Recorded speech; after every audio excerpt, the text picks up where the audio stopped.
All right, so this is for the ones that always have trouble with those torque converter bolts when trying to break them loose.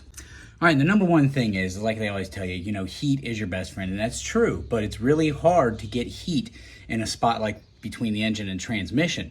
So here's a quick way that I've learned to do it. Now, it may be a little easier for me because I have a tubular K member, but I'm not sure how it would work for you guys that don't. So this may work for you, this may not, but this is how I've done it. So first things first, you can see here was a 13mm bolt, and on the other side, that's the inspection plate for the torque converter, and here's one of your torque converter bolts. Now, I tried everything in the world to get something in there, and I just could not get anything in there that would work. And once again, heat is your best friend, but in a spot like that where you might have a rear main seal leak, you might have a transmission front pump seal leak, that may not be your best friend because, that stuff could ignite. It's at least gonna smoke you out. So if you're going to use this method, I would absolutely recommend removing that inspection plate and hitting it with a lot of a degreaser back in there.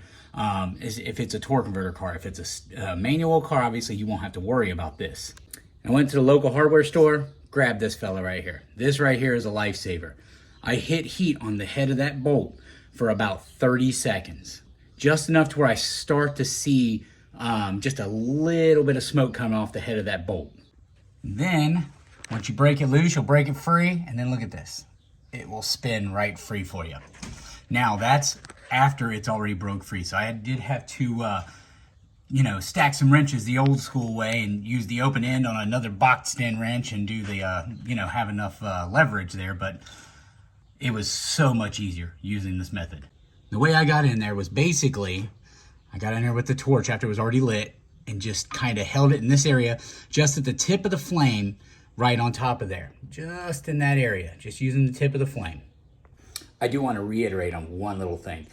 When you're heating it, make sure you don't have a wrench on there. I know I have it on there because I've already got it placed on there because I'm going to pull that nut off of there, but don't heat it with the wrench on there because all you're going to do is heat your wrench. So don't do it.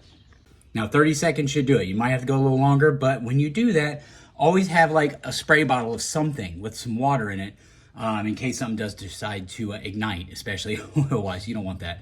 And when you do that, it should give it just enough to expand that bolt enough to break loose. And you might have some rust, corrosion, this and that. The bolt head may even change colors a little bit. That's what you want. You want to know that that heat is penetrating that bolt.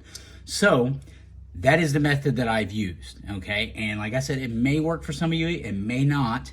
But if it does, then hey, you know what? More power to you. I'm glad I could help you out. If not, then sorry. Just don't burn your car down, okay? That'd be bad. That'd be really bad. Don't burn your house down doing it. I'm in a garage. I have to be extremely careful. So with that being said, don't forget to like and subscribe, guys, because I've got a lot more stuff coming along this swap.